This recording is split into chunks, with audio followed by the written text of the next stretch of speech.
Уважаемые организаторы, члены жюри Цюрихского кинофестиваля, уважаемые гости, дамы и господа, друзья. Dear hosts and judges of the Zürich Film Festival, dear guests, dear ladies and gentlemen, my dear friends, sadly, I am not in a condition to personally take part in our meeting.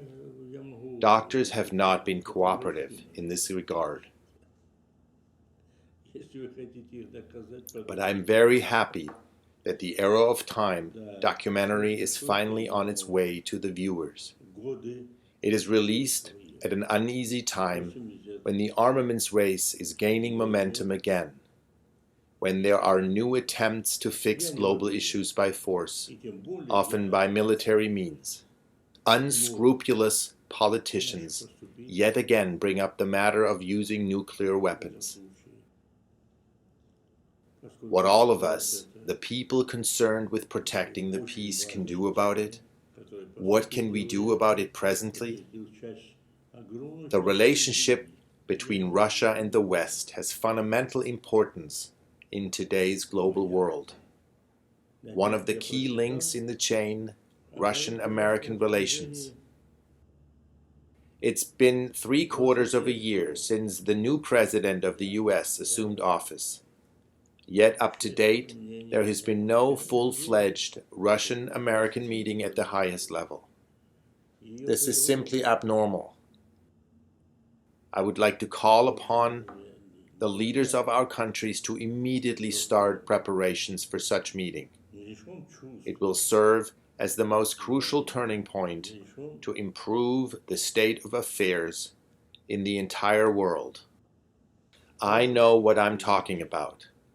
It was the Soviet-American summit in Geneva that paved the road to seizing the Cold War.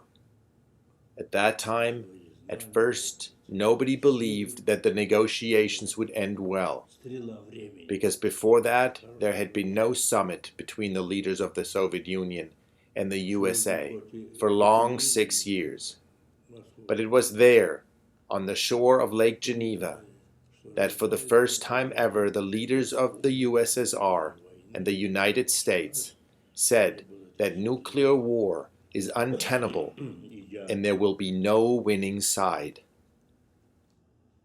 When stated this way, there is no political substantiation left for the armament race.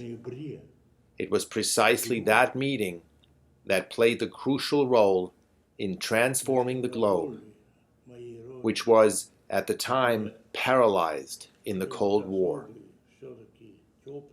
Unfortunately, due to a number of reasons, we find ourselves thrown back in our effort to build a new world.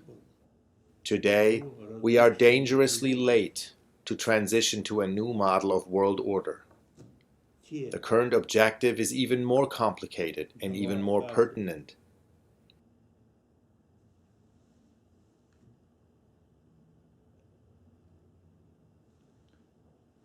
But if all countries unite their efforts to achieve the common goal, I think that there is still a chance to make up for lost time.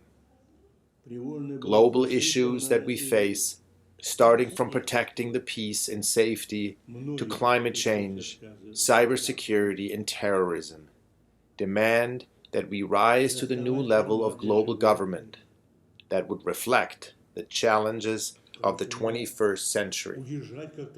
And for that, we need to reform the United Nations. It should become the core foundation of the global security system, that war should be banned, outlawed, and that using mass destruction weaponry should be considered a crime against humanity. Many of these ideas might appear utopian or unachievable in the context of the present political order, and that is precisely because they address the roots of the current issue. These ideas, essentially presented in the documentary, aim to dispel the fatalistic feeling of helplessness, to show that there is a way forward and that we will definitely start on that way, be it today, by a conscious choice, or in the near future as a result of painful convulsive shocks. And the clock is ticking.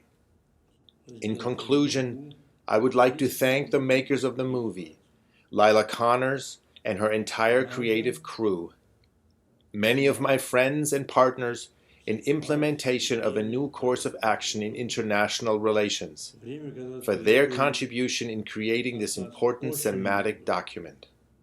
Thank you.